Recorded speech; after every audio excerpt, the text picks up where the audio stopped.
The reading this morning is from Judges 4, verses 1 through 7. The Israelites again did what was evil in the sight of the Lord after Ehud died.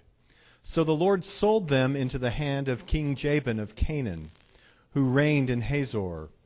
The commander of his army was Sisera, who lived in the Harosheth HaGoim.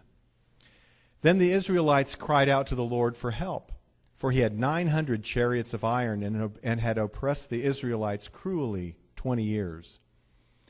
At that time, Deborah, a prophetess, wife of Lapidoth, was judging Israel. She used to sit under the palm of Deborah between Ramah and Bethel in the hill country of Ephraim, and the Israelites came to her for judgment. She sent and summoned Barak, son of Abinoam, from Kedesh in Naphtali, and said to him, "The Lord, the God of Israel, commands you, go, take position at Mount Tabor, bringing 10,000 from the tribe of Naphtali and the tribe of Zebulun. I will draw out Sisera, the general of Jabin's army, to meet you by the Wadi Kishon with his chariots and his troops, and I will give him into your hand." Thank you, Scott. May God bless the reading of the Word this morning. It's a good day. I like the reading today. I like all the readings, actually, but a little context about what Scott just read. This is after Joshua. You know the story about how God delivered the Israeli people from Egypt. And so Moses is like this hero who leads them out of Egypt, and Moses is their leader for 40 years as they wander through the desert. And then Moses goes up on a mountain to die, and Joshua, which is actually Yeshua in Hebrew, it's actually the same name of Jesus in the Greek.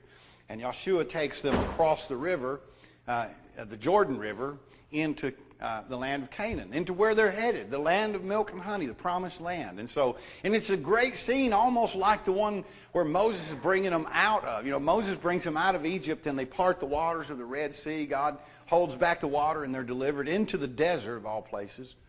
And then from there, to get into the land of milk and honey, they got to cross the Jordan River. And so God, again, as Joshua leads them in, parts the waters of the Jordan.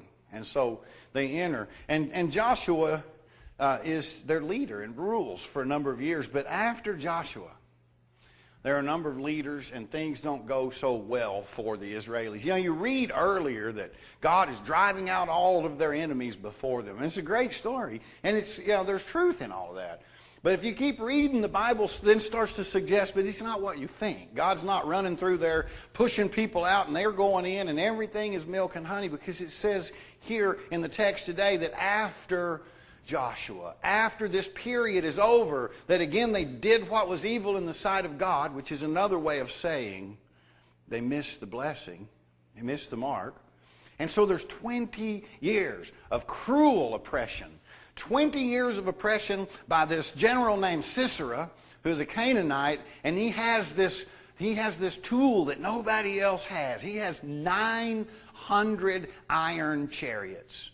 And so all of these people who are supposed to be living in the promised land of milk and honey are now living in fear, because just on the horizon constantly are 900 iron chariots. Have you ever had 900 iron chariots just clamping down on you and nipping at you, and nothing you could do made it better? Have you ever been so afraid that all you wanted was for the sun to come up tomorrow and let's just start this thing all over again?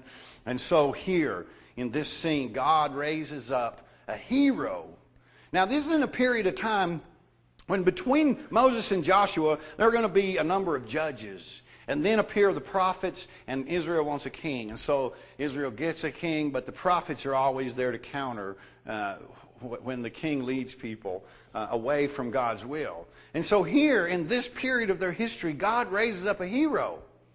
And in this patriarchal society, God raises up this hero in Deborah, a woman who is judging, a woman who may be called a prophetess, a woman who is respected in all of Israel for her wisdom. And so God says to Deborah, I'm going to deliver Israel from their bondage again. Yet another time, this time in the land of milk and honey. And so God says, I will give Sisera to Israel. This is a big deal. This is a very big deal. 900 chariots of iron. And God is going to deliver his people. Now, the lectionary stops there. And so you miss the whole story of how this great thing happens. And one year, Tom Lyda, I'm sorry the middle schoolers aren't here, they're at camp, because one year we did a camp for Cairo. That's middle school if you don't know our language. And Tom Lyda was the keynoter, and he drew this passage, but it was the rest of it. It's what happens in verses 8 through 23. There's this great story about Sisera the general. There he is.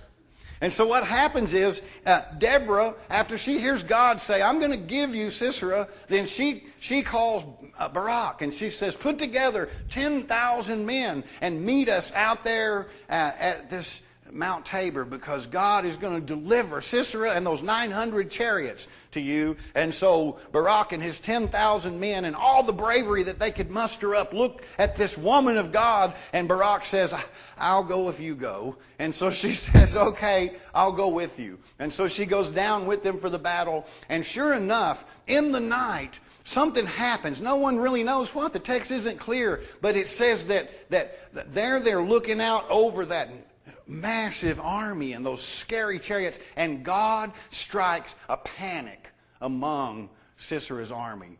And while that army is panicked, you know what the 10,000 do, right? They run in screaming like rock and roll warriors, baby, and it's all over. Woo! Bang! And they deliver a fatal blow to Sisera's army. And Sisera, it says, flees. He runs away. Okay? You know, that very story has been repeated in history. That was a favorite story of Hannibal. And Hannibal's whole idea, remember Hannibal and the elephants? The Carthaginian general and king who actually fought Rome? And the elephants was his idea of what we came to know as shock and awe. This is where shock and awe came from. If we can strike panic and terror in the ranks of an enemy who even outnumbers us and outguns us, that we can win this battle. And so Hannibal's elephants were all about shock and awe. They're not great. Historically, people know they're not great war animals. They're not that quick. They're not easy to get around. They're not easy to feed. But when you are in the opposing army and you see 30 elephants running at you, or 80 by the end of his career that he has at his disposal. And it's said that what Hannibal would do before the battle is he would feed the elephants alcohol.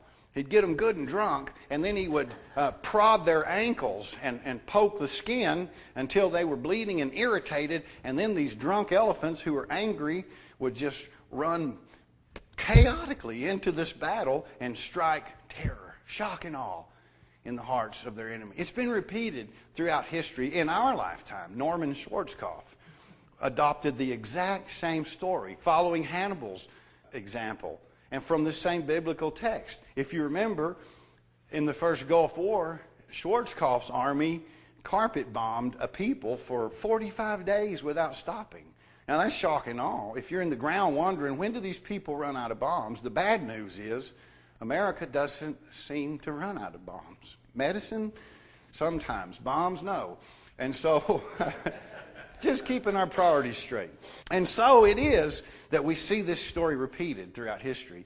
But there's more in the biblical text. God didn't just say, I'm going to give you 900 iron chariots. He said, I'm going to give you Sisera, the general, the mastermind. And so there ensues a story of another hero, another very unlikely hero. Sisera flees. In the story, Sisera ends up in a place where the Kenites are living. Now, the Kenites live among the Israelis, but they're not really Jews. The Kenites are the descendants of Jethro. And Jethro is the father-in-law of Moses. Remember him? It says Moses married a woman who was the daughter of a Midianite, Jethro the Midianite. And so Jethro is the father-in-law. And so the Kenites are his descendants, and Sisera flees, and he finds himself in the camp of the Kenites. And there's this man named Heber, the Kenite, and he has this wife named Jael. And I don't know what her trip is, but she decides that she's going to take care of this general. And so what she does is she lures him into her tent. And so here he goes into the tent with her, and it says quite a few things in there. Some of the language is rather suggestive. But it says that at one point, she gave him warm milk. He's thirsty, and she gave him warm milk. How you like that? It's good. Just a little visual aid for you there. You know what warm milk does to a tired general after a battle, right? Puts old Sisera right to sleep, baby. It is good milk. And so Sisera falls asleep. I feel sorry for Heber. You know, there's a lot of talk about sacrifice and offerings of propitiation, but poor Heber has to watch his wife go into this tent with this angry general.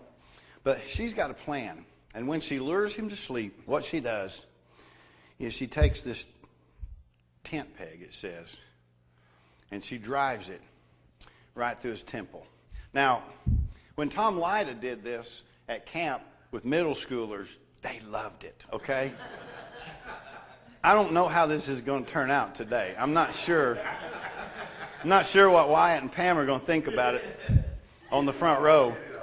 And I have not practiced this either because I only had $4. I could only afford one melon. And so I decided that I'm not going to do it. Here, Alan, catch. On a day of feast like today, let's eat that melon, would you? Let's.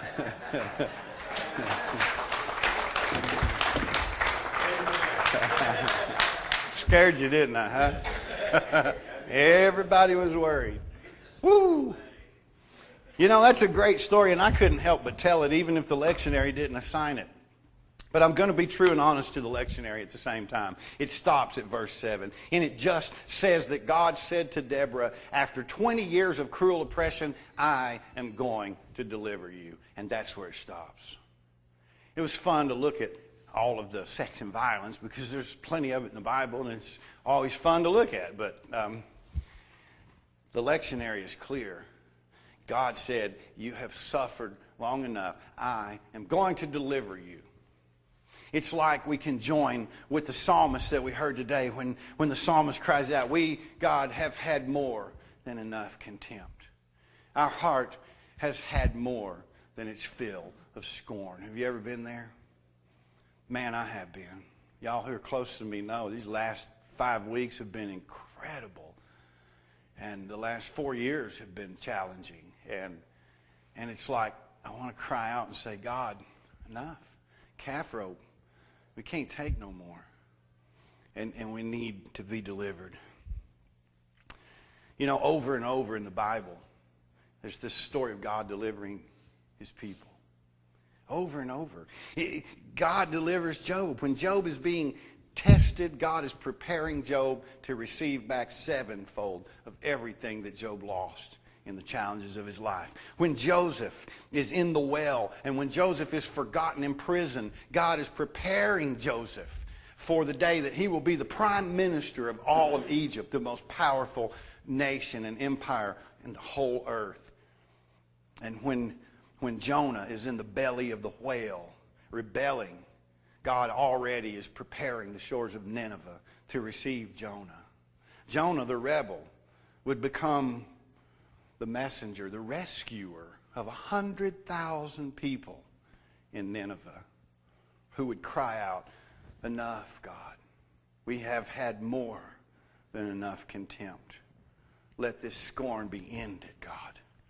Over and over, God delivers his people. God sends someone to act on the behalf of his people. From Moses, leading the people out of Egypt, to David, delivering the people in the promised land, and to the prophets. God has always sent messengers and rescuers and deliverers to his people. And they always come from the least likely places. Today, it's Deborah bringing the message. And it's the wife of a Canaanite who actually delivers the fatal blow to the oppressor. And all of this is pointing us toward what happens in the next 6 weeks. For you see, we have only today and next Sunday to finish this season of Pentecost. And the time of Advent is upon us. We're 2 weeks away from the first Sunday in Advent. The first Sunday beyond our day of Thanksgiving in this country. We're 2 weeks away from seeing in the baby in the manger that God has acted to end the oppression of sin and to end the oppression of death in our lives. And from the least likely place, God sends us a child in a manger. God confronts humanity not with deity, but God confronts humanity with humanity itself. And we will never be the same. But as you finish this Pentecost season, I want you to take a gift with you into Advent, because I won't be here with you for the whole journey in person. And so here it is. If Pentecost is about anything, it's about the history of the church. And the history of the church says but one thing: we need each other. We are community. The church is a community. And it's time this year for us to experience Advent in a community way. Community. You'll be able to do it when I get out of the way. For 13 years, I've guided you through every Advent season. For 13 years, I knew where the baskets would come from and who would light the next Advent candle and what songs you would play on Sunday, and you've never had to say to yourself, can we do it if we have to? Can we do it? You'll find out when I'm out of the way. The kids in my house will find out if they can actually become parents and independent people when I'm no longer there micromanaging everything they do through the day and making sure it gets done right and correcting it when I don't think it's good enough. We'll see how it goes. I'll tell you one more thing. God sends us a deliverer. And that is the message of Advent. There's another message wrapped up in all this. Our hearts have had more than their fill of contempt and scorn. And so that other message is this: that when you've had enough, you'll do something about it. Now, I don't mean take matters into your own hands and decide for God what to do next. That's not what I'm saying. You'll do what God leads you to do when you've had enough. Matter of fact, most of us, if we're in a situation, we got here on our own, doing it our way, saying, I can manage this one more time. I've got a better idea than Jesus. Here we go. I can do this. I can manage it. And we get so tired, and then I hear people cry all the time. I join you. I cry with you. God, I've had more than enough. 900 chariots of iron, just crush me and get it over with. And then when you're sick and tired of being sick and tired, that's the day that you say, no more. Enough scorn, enough contempt. That's the day you say, have your way, Lord. When you can't do anything else, there is God. When oppression reaches 20 years and the 900th chariot is crushing your bones, that's when you find God and say, no more. And when you've had enough, you know it's true. If you're testing somebody, be careful. When they've had enough, they've had enough. When spouses have had enough, they leave. When drunk people have had enough, they hit you in the nose. When enablers have had enough, they say, there's a tent and a sleeping bag on the front porch. I love you, but no more. Enough scorn, enough contempt. Enough is enough. When you've had enough, you'll take that next step toward healing. When you're at the very bottom, you'll get up and you say, no more oppression. And it's that moment that God sends your deliverer. From the least likely place, from deep within your own wounds, comes that which heals your life. And the Jesus of Advent is proof that God knows our wounds, that God knows our struggles, and that God knows what it's like. May God have all the thanks, all the glory in this day and in this season of Thanksgiving. Will you pray with me today?